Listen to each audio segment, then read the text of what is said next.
guys, welcome to my channel or welcome back. Oh my god, I am seriously so excited for this review, you guys have no idea. The day has finally come, my queens are finally back to bless us with more music. I was counting days and nights cause AESPA is one of my favorite groups of all time. I am an absolute sucker for their technology, eye concept and aesthetic and for their Kwangya Navis A members lore. A lot of people hate it, I genuinely don't get why. I personally love when a group has an interesting and consistent lore, something that is very rare in K-pop, I think. Because a lot of times groups have a lore, but you can't really see that in their songs or in their music videos, so what's left are only speculations and theories. While for AESPA, their lore is literally everywhere. In the lyrics, in the music video, in the aesthetic, and that is something I really appreciate. It really looks like a TV series with different episodes and I would binge watch it anytime, gladly. Seriously, you have no idea the excitement that I had for this comeback.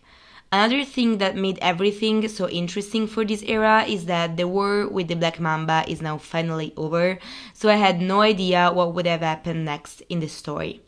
Not only, I was also very curious to see what they would have pulled off in the context of the SM Lisoman scandal.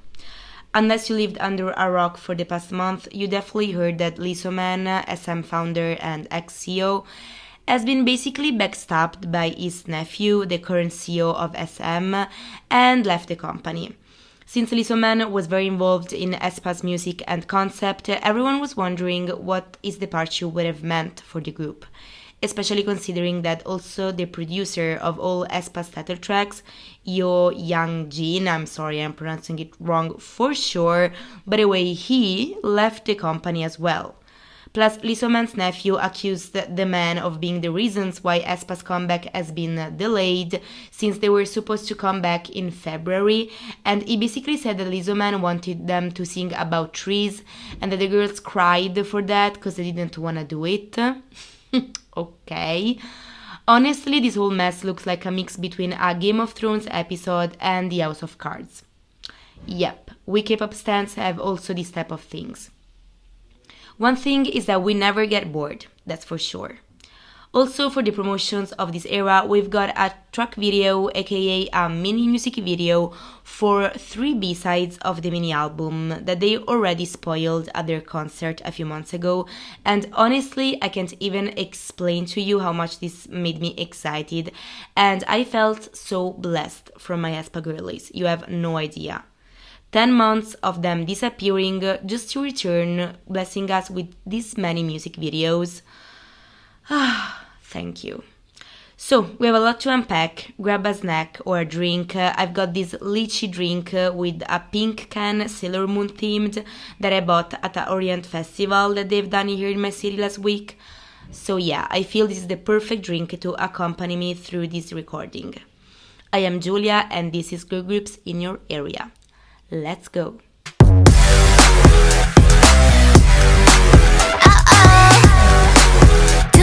So, apart from the Lisoman scandal and the fact that everyone was wondering what the impact of him leaving would have been for aespa's music, there was also another factor, as I said, that made me very curious for this era. So we basically left the members in girls that finally reached Kwangya and defeated the Black Mamba. This led, of course, to a turning point in their lore, because the main villain of the story, the one they introduced us in their debut, Black Mamba, was finally dead. So unless it was revealed that he wasn't really defeated, that could only mean a new villain for our aespa girls. Plus, in the SM Culture Universe episode 3, where they explain the Savage and Girls episodes together, Boa appears at the end of the video and it's actually not clear whether she was Black Mamba or a new villain in the lore, or something else entirely, but still, that was such a plot twist which made me so excited, honestly. So yeah, we were at a turning point in the story and I really couldn't wait to see what would happen next. Also, in terms of music, I wanted a weird but iconic hit like Next Level, because I feel that was aespa at its best, and even though Next Level is not that digestible or easy to listen to, I think it was aespa's most iconic title track, no doubt. Girls felt very flat in comparison, and I am really sorry about that because the song was actually really good and it might be my favorite title after Black Mamba, but it didn't have the it factor, the wow element, the thing that makes you really obsessed with it. So I really wanted for aespa to have again a song like that. But as soon as I saw the concept photos for the pre-release Welcome to My World, it was immediately clear to me that there was a huge change in concept and aesthetic and maybe even in sound. I don't know, that was a fear that I had. And as soon as we've got the other concept photos, it was clear that this comeback would have taken place not in Kwangya, but in the real world. And so that we would have seen the girls on Earth, doing their normal shit that every teenager does. At least that's the vibe that it was giving. And it actually made sense. I mean, we can't forget that aespa are in their lore are actually normal teenagers and that everyone in the so-called real world has an avatar counterpart like they have, so they embarked in this whole Kwangya trip just to defeat the Black Mamba, but once they've done it, they return to their lives, so that actually makes sense. Also, in the third episode of SM Cultural Universe, we see that Navis, this mystery figure that always helped aespa, asks to be sent to the real world after saving the members, so that actually when they spoil that the setting of the lore would have changed. Not the virtual world anymore, but the real one. I was a bit sad because, as I said, I love their tech concept and aesthetic, so I was scared that they would have lost their uniqueness, But thank God, that didn't happen.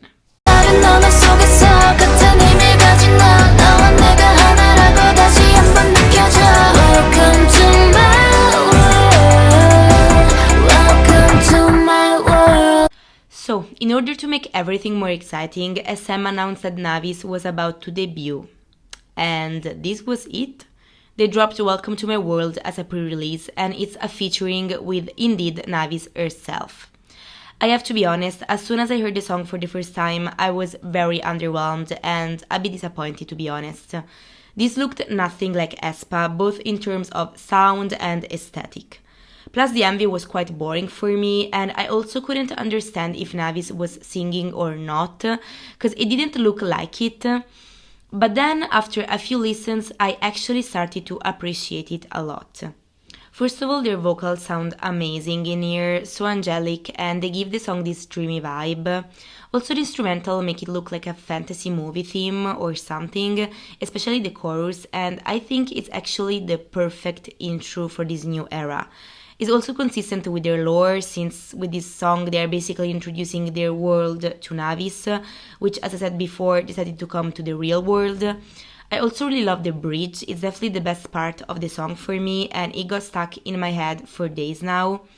Then I found out throughout a random person on Instagram that Navis actually sing the beginning and also some parts of the bridge.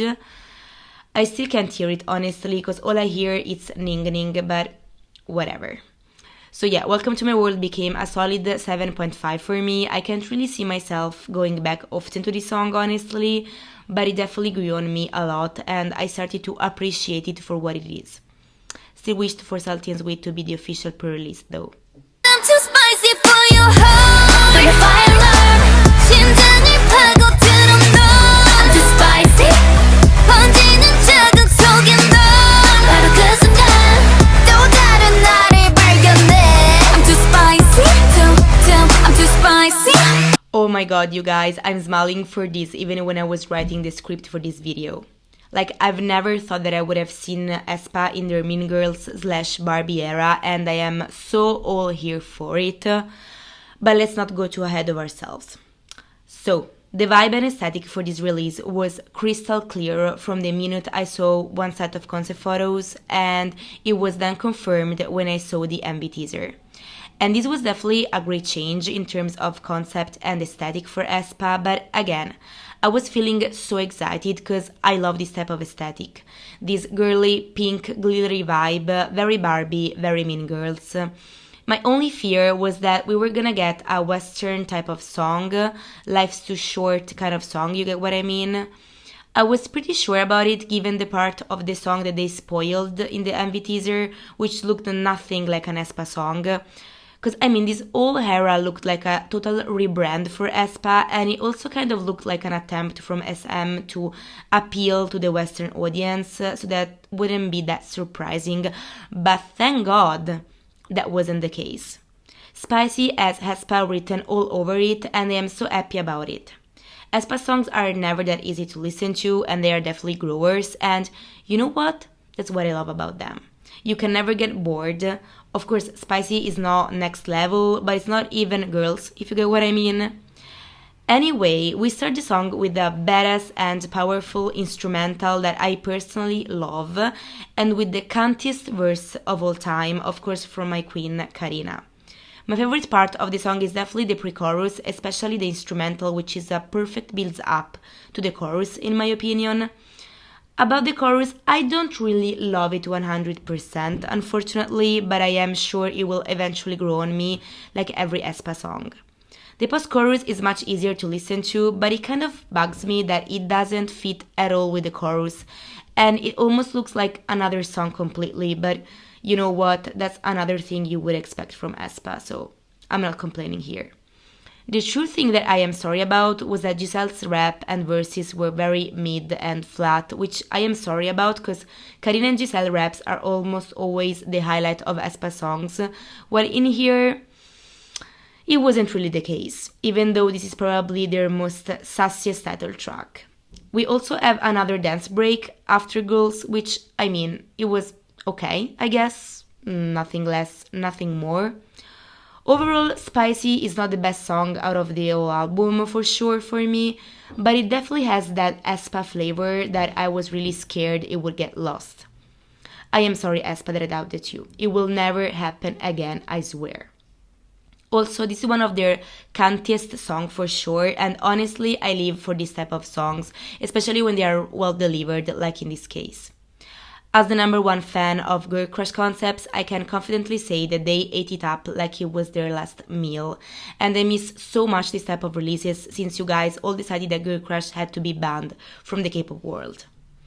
Also, this might be the first time I actually love a choreography from aespa. That spicy move in the chorus is so cool. Can't wait to learn it in the next days. About the MV, I was expecting it a bit more, to be honest, like with the budget that SM has and with this concept, I was really expecting something more. Instead, the only thing that makes this music video good is their visuals and the styling that we are gonna talk about in a second. There wasn't even one cool set or some mind-blowing special effects, something like that. We've only got some objects glitching and that was pretty much it. It would have been nice to actually see Navis in this real world while the girls are in school and do their own things. And also in a video they posted before the release, the My World News, where we found also the schedule for the comeback. The girls were interviewed by a journalist about this so-called strange phenomenon, which wasn't really explained. But also in some concept videos we find objects falling from the sky or giant cupcakes floating around, this type of weird stuff. And I would have loved to see more of that in the MV, because it would have actually also makes sense with their lore. Like, okay, they're in the real world now, but you know what? Weird stuff keeps happening, maybe because Navis is on Earth. I don't know, just a thought. Because like this, there aren't even one element of their lore in Spicy, and that's kind of weird. I was also expecting to see more technology involved, smartphones, laptops, not crazy stuff, but given the strong high-tech aesthetic that aespa has, it was quite disappointing to not see even a glimpse of it, especially because it would have fit the Mean Girls concept they were going for super well. But anyway, let's move on to the styling. And this is where stuff gets interesting. So the first set is definitely the worst for me, but it somehow makes sense. It definitely gives the teenage girls vibe that they wanted to give. These outfits instead are not bad at all, but not even that good, but the whole look on them is amazing. Their visuals are truly top tier. Blonde Karina with a fake piercing, hello? Oh my god, I'm gonna pass out, thank you very much. Also Ning Ning with tails was completely stunning. But the true highlight of the styling and the only thing that makes up for the cheap envy was this set. Like, are you joking? Each member having a different representative color that is both in the outfit and in the air. Green for Winter, pink for Karina, red for Ning Ning, and blue for Giselle. Oh my god, I gasped so hard when I saw this, you have no idea. Also, they've got like body stickers, which were so unique to see. And the makeup and hairstyle, oh my god. Okay, I have to calm down. Let me take a sip from my drink. Okay, I calmed down a bit. I just want to end this song review by saying that with this era, my bias officially changed. I'm sorry, Ning Ning, you'll always be in my heart and you're definitely my bias wrecker, but Karina just stole my heart completely. Like, are you serious? Blonde Karina is my new religion, my reason to live, the hair that I breathe. And just when I thought she couldn't kill me more than this, they made her dye her hair pink. My favorite color. Like, you'll want me dead. Okay, bye. 'Cause I am salty and sweet. 겁은 못해 색다른 treat. 잊지 못해 좋았을 느끼는 real. Give me what feels. 널 위해 준비된 meal. Salty and sweet. Here it is, my favorite song out of the whole album, 10 out of 10. This was the first song that they spoiled, even before their concert, and as soon as I heard it, I became obsessed. Let me tell you, obsessed. The song screams cunty, badass, sassy, bad bitch, and this is exactly the type of mood that I love, and aespa do it so well. Honestly, I don't have a lot to say because I love everything about this, absolutely everything. In fact, as I said, I wanted this to be the official pre-release. Again, I get why Welcome to My World was the official pre-release, but Salty and Sweet is just iconic to me. Also, I saw a lot of people saying that Salty and Sweet would have worked better as the title track compared to Spicy, because Spicy felt more like a B-side, and honestly, I don't agree at all. Even though I love Salty and Sweet much more than Spicy, but Spicy has much more going on compared to Salty and Sweet. He has beat changes, it's kind of a roller coaster in terms of sound, while Salty and Sweet is more minimalistic, if that makes sense. I don't know if you get what I mean, but I hope you do. Anyway, also the track video for this, oh my god, I think the amount of time I rewatched it is definitely unhealthy. I absolutely love this aesthetic, and it's for sure the music video for this era that is the most aespa out of all. I feel the budget for this comeback all went to this MV instead of the Spicy music video, and this was only for a 1.5 minute video. Imagine if this was longer. I wouldn't be here to tell you for sure. Also, their visuals were top tier in these, especially Karina and Winter. Winter stood out to me so much in this video. I think that long black hair really suited her the best. I am sorry that we didn't get to see a bit of a choreo because they posted a snippet of the dance practice for Salty and Sweet, and it would have been cool to see it in this music video with these looks. I am seriously manifesting so hard the promotions of Salty and Sweet in music shows as well. Please God, listen to my prayers.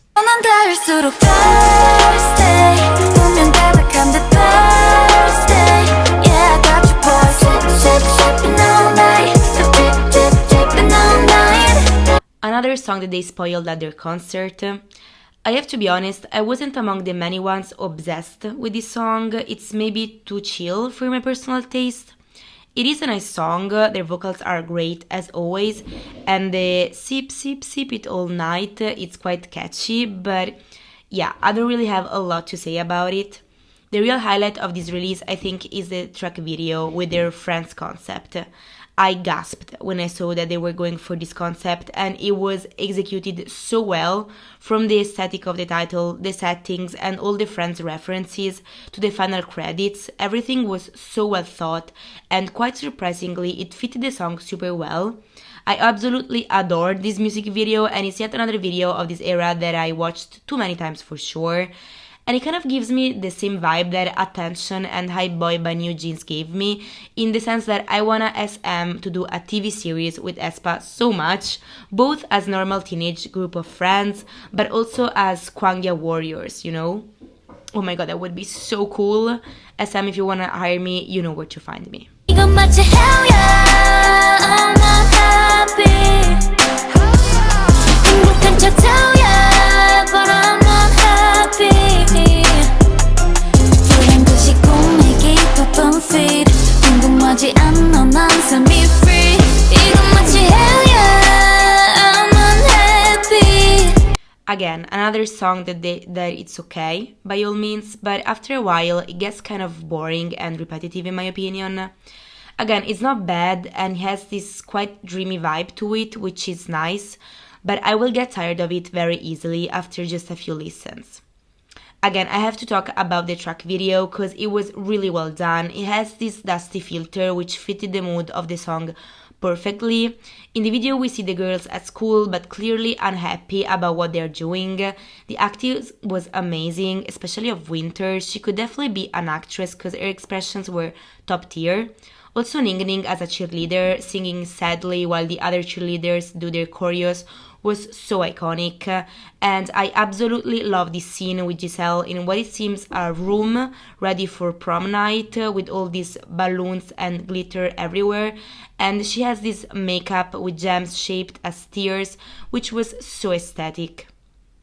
I don't know, this whole thing gave me Olivia Rodrigo vibe, and it was again so cool to see aespa doing such a different thing from their usual stuff.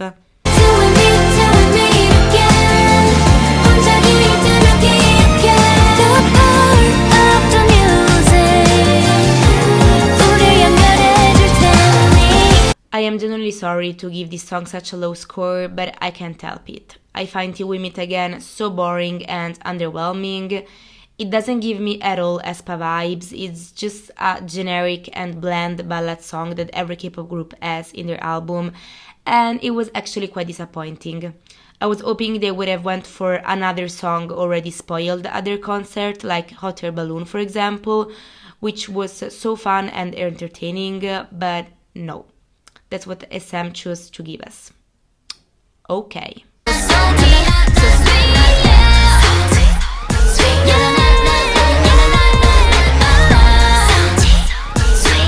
Let's sum up a bit, shall we? So we were actually supposed to have a full album back in February, but given all this mess with SM, the comeback was delayed. We've got a mini album instead, and they basically spoiled all their new songs at their concert last month. So I was genuinely curious to see if these new songs would have all been in the new album, but instead only 4 out of the, I think, 7 new songs, 11 if we consider also their solo songs, made it to the new album, which it's kind of weird to me. I don't know if that was because Yo Young-jin left the company and since he was the producer behind the songs, they didn't make it into the album. However, we've got a great news today.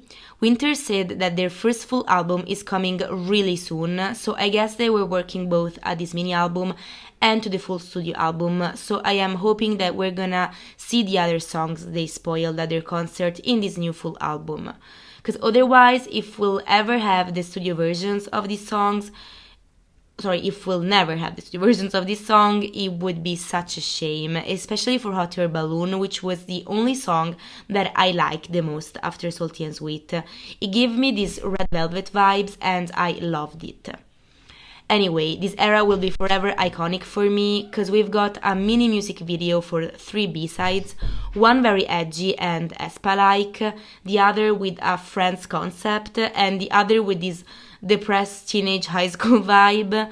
They were so unique and aesthetic and creative. I am obsessed. Also, we've got a featuring with Madame Navis herself. And then we've got aespa in their Mean Girls era, which is the most iconic thing I've ever witnessed. I am happy that they managed to keep their signature sound, even with this change in aesthetic, even though I was hoping to see more technology or lower elements in the music video. This mini album overall, in my opinion, cannot top the Savage mini album, cause in there every song screamed aespa like nothing else.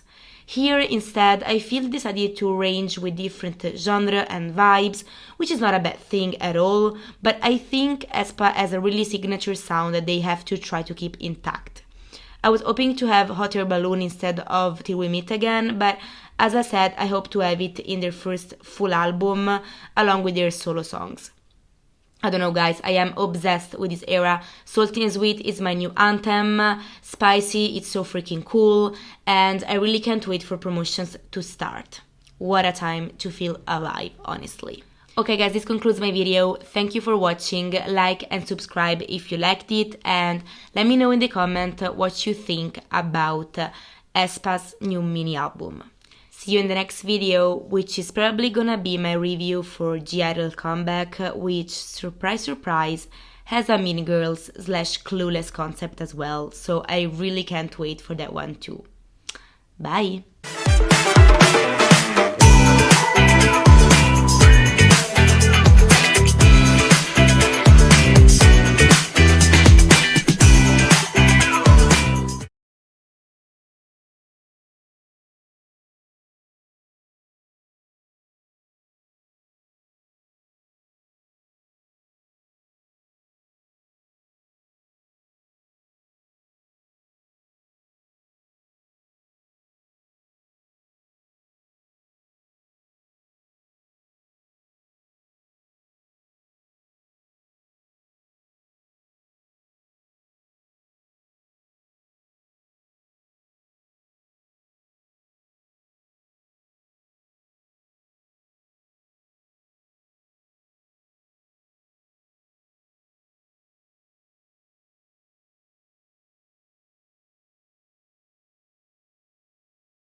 Okay guys, this concludes my video. Thank you for watching. Like and subscribe if you liked it, and let me know in the comment what you think about aespa's new mini album.